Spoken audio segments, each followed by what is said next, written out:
ಶಿಶುಪಾಲ ಮಹಾಭಾರತ ಪಾತ್ರಗಳಲ್ಲಿ ಈತನು ಕೂಡ ಒಬ್ಬ. ಈತನ ಬಗ್ಗೆ ಇನ್ನೂ ಕೂಡ ಸಾಕಷ್ಟು ಜನರಿಗೆ ತಿಳಿದೇ ಇಲ್ಲ.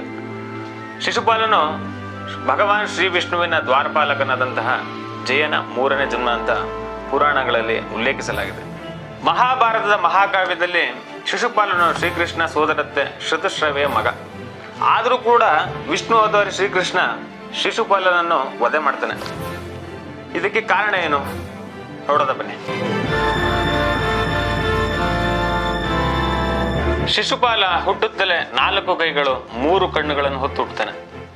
ಈ ವಿಕಾರವನ್ನು ನೋಡಿದಂತ ಆತನ ಹೆತ್ತವರು ಮತ್ತು ಸಂಬಂಧಿಕರು ಶಿಶುಪಾಲನನ್ನು ಹೊರಗಡೆ ಹಾಕ್ಬೇಕಂತ ಹೇಳಿ ನಿರ್ಧಾರ ಮಾಡ್ಕೋತಾರೆ. ಆ ಸಂದರ್ಭದಲ್ಲಿ ಆಕಾಶದಿಂದ ಒಂದು ಅಶರೀರವಾಣಿ ನುಡಿಯುತ್ತೆ. ಅದೇನಂದ್ರೆ, ಹೇ ರಾಜ, ನಿನ್ ಮಗ ಮುಂದೆ ಅತ್ಯಂತ ಪರಾಕ್ರಮಶಾಲಿಯಾಗಿ ಬೆಳಿತಾನೆ. ಹಾಗೂ ಆತನ ಹೆಚ್ಚುವರಿ ಕೈಗಳು ಮತ್ತು ಕಣ್ಣುಗಳು ಶಿಶುಪಾಲನನ್ನು ಯಾವ ವ್ಯಕ್ತಿ ಕೊಲ್ತಾನೋ ಆ ವ್ಯಕ್ತಿಯ ತೊಡೆ ಮೇಲೆ ಶಿಶುಪಾಲ ಆ ಮಗುನ ಮಲಗಿಸಿದಾಗ ಆ ಕೈಗಳು ಮತ್ತು ಕಣ್ಣು ಮಾಯ ಆಗುತ್ತೆ. ಇದನ್ನು ಕೇಳಿದಂತ ರಾಜ ತನ್ನ ರಾಜ್ಯದ ಸುತ್ತಮುತ್ತಲ ರಾಜ್ಯದ ರಾಜರುಗಳನ್ನ ಕರೆದು ಹಾಗೂ ಮುಖ್ಯವಾದ ವ್ಯಕ್ತಿಗಳನ್ನ ಕರೆದು ತನ್ನ ಮಗನನ್ನು ಅವರ ತೊಡೆ ಮೇಲೆ ಮಲಗಿಸ್ತಾನೆ. ಹಾಗೂ ತನ್ನ ಮಗನನ್ನು ಕೊಲ್ಲುವಂತ ವ್ಯಕ್ತಿ ಯಾರಂತ ತಿಳ್ಕೊಳ್ಳೋದಕ್ಕೋಸ್ಕರ ಬಹಳ ಪ್ರಯತ್ನ ಮಾಡ್ತಾನೆ. ಆ ಸಮಯದಲ್ಲಿ ಕೃಷ್ಣ ಮತ್ತು ಬಲರಾಮರು ಅತ್ತೆಯ ಮನೆ ಆಸ್ಥಾನಕ್ಕೆ ಬರ್ತಾರೆ. ಆಗ ಇನ್ನೂ ಅವರು ಬಾಲಕರಾಗಿರ್ತಾರೆ. ಈ ಸಂದರ್ಭದಲ್ಲಿ ಶಿಶುಪಾಲನ ತಾಯಿಯಾದಂತಹ ಶ್ರುತಶ್ರವೆ ತನ್ನ ಮಗನನ್ನು ಶ್ರೀಕೃಷ್ಣನ ತೊಡೆ ಮೇಲೆ ಮಲಗಿಸ್ತಾಳೆ.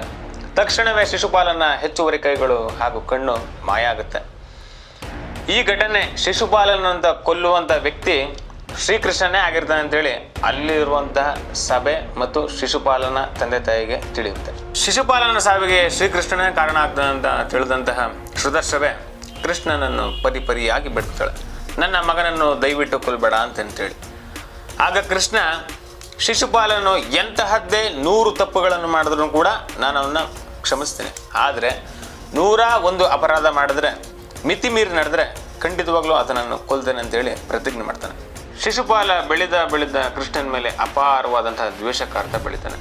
ಯಾಕಂದ್ರೆ ಶಿಶುಪಾಲ ಚಿಕ್ಕ ವಯಸ್ಸಿನಿಂದಲೂ ಕೂಡ ರುಕ್ಮಿಣಿ ಮೇಲೆ ಅಪಾರವಾದಂತಹ ಒಲವನ್ನು ಇಟ್ಕೊಂಡಿರ್ತಾನೆ. ಆದರೆ ಕೃಷ್ಣ ರುಕ್ಮಿಣಿಯನ್ನು ಮದುವೆ ಆಗ್ತಾನೆ. ಇದು ಶಿಶುಪಾಲನಿಗೆ ಅತಿ ಕೋಪವನ್ನು ಉಂಟು ಮಾಡುತ್ತೆ. ಧರ್ಮರಾಯ ರಾಜಸೂಯ ಯಜ್ಞವನ್ನು ಕೈಗೊಂಡಾಗ ಶಿಶುಪಾಲನು ಯಾವುದೇ ಪ್ರತಿಭಟನೆ ಇಲ್ಲದೆ ಧರ್ಮರಾಯನನ್ನು ಒಪ್ಪಿ ಗೌರವವನ್ನು ಸ್ವೀಕಾರ ಮಾಡೋದಕ್ಕಂತೇಳಿ ಇಂದ್ರಪ್ರಸ್ಥಕ್ಕೆ ಆಗಮಿಸ್ತಾನೆ. ಆಗ ಆ ಇಂದ್ರಪ್ರಸ್ಥದಲ್ಲಿ ಸಮಾರಂಭದ ಮುಖ್ಯ ಅತಿಥಿಯಾದಂತಹ ಶ್ರೀಕೃಷ್ಣನನ್ನು ಕಂಡು ಶಿಶುಪಾಲ ಅತಿಯಾದ ಕ್ರೋಧದಿಂದ, ಕೃಷ್ಣ ಕೇವಲ ಗೋಪಾಲಕ, ಆತನನ್ನು ಯಾವುದೇ ಕಾರಣಕ್ಕೂ ಕೂಡ ನಾನು ರಾಜನಾಗಿ ಸ್ವೀಕಾರ ಮಾಡಲ್ಲ ಅಂತೇಳಿ ಕೃಷ್ಣನನ್ನು ಬಹಳವಾಗಿ ನಿಂದಿಸ್ತಾನೆ. ಹಾಗೆ ಸಭೆಯಲ್ಲಿದ್ದಂಥ ಭೀಷ್ಮ ಪಿತಾಮಹರನ್ನು ನೋಡಿ, ಕೇವಲ ನೀವು ಬ್ರಹ್ಮಚರ್ಯ ಆಚರಣೆ ಮಾಡುವುದರಿಂದ ದೊಡ್ಡ ಗುರುವಾಗುವುದಿಲ್ಲ ಅಂತೇಳಿ ಭೀಷ್ಮ ಪಿತಾಮಹರನ್ನು ಬಹಳವಾಗಿ ನಿಂದಿಸ್ತಾನೆ. ಇದನ್ನು ನೋಡಿದಂಥ ಭೀಷ್ಮ ಪಿತಾಮಹರು ಶಿಶುಪಾಲನ ಮೇಲೆ ಕೋಪಗೊಂಡಾಗ ಶ್ರೀಕೃಷ್ಣನು ಭೀಷ್ಮರನ್ನು ಶಾಂತಗೊಳಿಸ್ತಾರೆ. ತದನಂತರ ಶಿಶುಪಾಲನು ಸಭೆಯಲ್ಲಿ ಅತಿರೇಕವಾಗಿ ವರ್ತನೆ ಮಾಡಿ ತನ್ನ 100 ತಪ್ಪುಗಳನ್ನು ಸರಾಗವಾಗಿ ಮಾಡ್ತಾನೆ. ಹಾಗೂ ಮತ್ತೆ ಕೃಷ್ಣನನ್ನು ನಿಂದಿಸುವುದರ ಮೂಲಕ ತನ್ನ 101ನೇ ತಪ್ಪನ್ನು ಮಾಡ್ತಾನೆ. ಆಗ ಇಂದ್ರಪ್ರಸ್ಥದ ಸಭೆಯಲ್ಲೇ ಶ್ರೀಕೃಷ್ಣ ತನ್ನ ಸುದರ್ಶನ ಚಕ್ರದಿಂದ ಶಿಶುಪಾಲನ ಶಿರವನ್ನು ಕತ್ತರಿಸಾಕ್ತಾನೆ. ಆಗ ಶಿಶುಪಾಲನ ಆತ್ಮವು ಕೃಷ್ಣನಲ್ಲಿ ಐಕ್ಯವಾಗುತ್ತದೆ ಹಾಗೂ ಶಿಶುಪಾಲನು ಮೋಕ್ಷವನ್ನು ಹೊಂದುತ್ತಾನೆ.